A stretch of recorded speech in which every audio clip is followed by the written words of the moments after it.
Hello, everyone. This is Al Fadi, and I want to welcome you back to a continuation of this new series on Mecca, where we are unpacking more and more evidence concerning the holes in the Islamic narrative, concerning the prominence of Mecca, the importance of Mecca, and many other aspects of that. Today will be no exception, but we are going to, of course, invite our dear brother, Dr. Jay Smith, who is with us here in studio to continue with his effort to unpack any additional discoveries, any additional evidence, and to point to you the reason why we are doing series like this, why it's extremely important for you to engage in these discussions with Muslim friends. And if you're a Muslim, we really invite you to take your time to just examine the references, the evidence that we are presenting to you. We're not here really to force anything on anyone. We are here to point the obvious to everyone. And that's our hope, is that you will take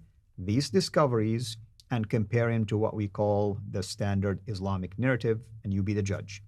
Dr. J, welcome back. Thank you for having me back again. Now, listen, this is this whole idea of standard Islamic narrative has holes in it, coined by Dr. Yusuf Qadi back on June 8, 2020. Fascinating, because these holes are coming fast and furious. And we've been zeroing in on Mecca. We've been looking at its history. We've been asking it questions. And another one comes up on an area that I've never really thought of before, but I discovered about a month and a half ago. I want to go to the slide. And to introduce this, I want to look at this slide here. Take a look at this. This is a canyon. Where is it? Well, it's in Mars. And back at the end of 2021, this was all over the news. The Russians and the Europeans had sent up a spaceship to Mars, and they've known about this canyon. It's called the Valles Marineris Canyon System, similar to our Grand Canyon that we have in America, but it is 2,000 miles long. That is 2,000 miles long, so quite a bit larger than what we have in the Grand Canyon. It's about the same length as from New York to California. So you can see we're talking about an enormous size. What's fascinating, as they were looking and from space, looking down onto this canyon, the scientists using what they call, I'm going to have to read it here because it's too difficult to memorize. Roscosmos ExoMars Trace Gas Orbiter. This is the machine that looks down to look underneath the surface of Mars. They found water below its surface using what they call the fine resolution epithermal neutron detector. Too much of a mouthful. We'll just call it FRIEND. This is the instrument. And this instrument suggests that in this canyon here, there were about 40% of it, underneath of it, has water. Has water. That was all over the news. Why was that all over the news? Well, for one very good reason. You and I need water to survive. That's right. Do we not? Absolutely. Because once you have water, then you have vegetation.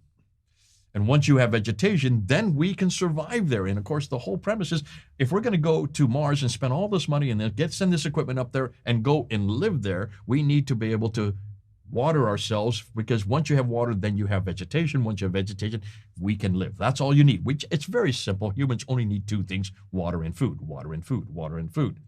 So with that premise, if we can find water in Mars, then we can go live on Mars. Now take a look at these pictures here. Let's go up to these pictures. These were pictures taken between 1800 and 1900 AD. These are pictures of Mecca. That's what Mecca looked like. Now, just looking at these right off the top of your head, what do you notice about them? Well, I mean, it's obvious that we're having, a desert-like rocky area. I mean, no vegetations per se, natural vegetations. I would emphasize, I say that because I'm sure the government today is planting trees. When I used to go there, of course, there are trees in the roads leading to the Grand Mosque. That doesn't mean that you cannot, using modern technology, have vegetations and so on and so forth. But you can tell it's a rocky valley, if you wish, even though it's a flat valley, as I mentioned before. And you're not seeing anything you would expect in a very highly vegetated place. Okay, over here you can see the Kaaba. That's and remember, these are from 1800 to 1900. These are not modern pictures. That's I right. did this purposely. That's I right. wanted old pictures. We're not, because today you will see vegetation there. Today you will see fountains there. Right. Today you'll see pools Right, there. right. There's all kinds. It looks like modern cities today, but not back in the 1800s. And this is just Correct. the 1800s. Take a look at this. Is even earlier. This is a picture of drawing of what it looked like earlier, but these are actual pictures of the Kaaba. And you'll notice there it is dry. It is desert. It is a plain. This is not a valley. This is a plain that it's in. And this is how it looked, at least in my days. It would have been something like this. And of course, they continue the expansion. Yeah, as well. there you can see the corridor of Safa and Marwa right there. So you can't see that today anymore. That's all been covered over, and it's all been There's built a lot up. of marble outside, parking, and enclosed, and even expansions, and so on and so forth. But there's no grassy knolls here. There are no meadows here. There are no forests here. It's pretty barren. Why is it barren? Well, to understand why it's barren, let's look at this. Let's look at some topographical maps. So I picked up some of these 4 topographical maps I'm putting up right here. Can you notice? Look at these topographical maps. What is the first thing you notice about them? These are not just normal maps. These are topographical maps. Well, I mean, this is the map of Saudi where I come from. There is desert in here. Yeah, that's all desert, isn't it? I mean, technically, this is literally called the empty quarter, الربع الخالي. Why? It's empty because there isn't any reason for people to inhabit this region. It's just pure desert. There is a lot of rocky deserts in here. Only this southwest corner bordering Yemen is higher elevation. There are kind of like forest-like, or resort, sites.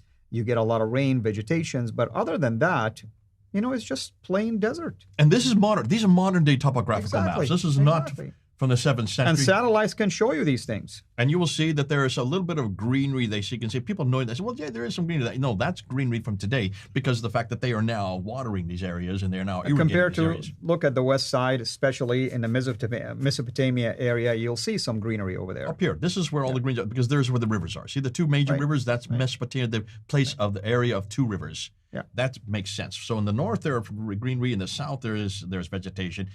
We're talking about the 7th century. Now, why is that important? Well, when you notice that the central part, Medina and Mecca, is all desert. So this part is desert. There it is, desert. There you can see it's desert. There it is all desert, desert, desert, desert. It is. I'm a geologist, by the way, and there is a lot of lava in this site. Lava, meaning volcanic rocks. You cannot grow vegetation on volcanic rocks. It's rocks. You need soil for that. Okay, and here's my meme. This is what I want to get to. Now we're going to show you it. First of all, where there is a desert, there is no water. Where there is no water, there is no food. Where there is no food, there are no people. Where there are no people, there is no towns. Where there are no towns, there are no cities. Where there are no cities, there is no civilization. Where there is no civilization, there is no history. Right. What have I just done? That's a meme that I used at Speaker's Corner back in October of 2021. I got up on the ladder and I wanted to do this with Hatun Tosh. Hatun Tosh, is a good friend of ours. She's a colleague of ours. She's been at Speaker's Corner. She took over my ministry and has been there doing that great job for the last 5 years. And I wanted to say, I'm going to get up here and I'm going to introduce the problems with Mecca. And she says, Jay, I don't really want to talk about Mecca because I don't agree with you about Mecca. I said, well, let's just don't say this while we're on the ladder. Bear with me. Get on the ladder and let me show you what the problem is. And so I showed these 4 pictures that I have up here. I showed these 4 pictures and I showed the crowd, what do you notice about these 4 pictures? These are topographical maps. These are not political maps. This is not geographical. This is topographical. What do you notice about them? And they said, well, it's brown. Yes, absolutely. And where it's brown, that means it's a desert. Where there's no desert, there's no water. Where there's water, there's no food. There are no people, no towns, no cities, no civilization, no history. That's all I said. It took maybe about 10 seconds to say that. And I turned towards Hatun and I said, does this finally convince you? And she got it. The penny dropped, so to speak. And what has happened since then is people have been coming back to me and they said, it works. We've said this all over. I said, everywhere we go, whenever Muslims start talking about the history and about all that Muhammad did, the only thing to say is, wait a minute, there's no water there. If there's no water, there is no food. There's no food, there are no people. There are no people, there are no towns, no cities, no civilization. There is no history there. You've got a problem. You've got to have water there for people to live. You've got to have water there for Muhammad to have been there. You've got to have water there for everything to have happened. All these traditions that speak about this man in that place doing these things at that time all depend on something as simple as water. For the same reason that you need water in Mars, you also need water in Mecca. If they don't have it in Mars, then there's no one going to live there in Mars. In the same token, if they didn't have it in Mecca, then no one was living there in Mecca. So when Muslims keep on telling us to go back to Adam and Eve in Mecca, when Muslims keep telling us that Abraham was in Mecca, when Muslims keep telling us that Muhammad was born there and spent the first 52 years in Mecca, all we have to respond is there's no water.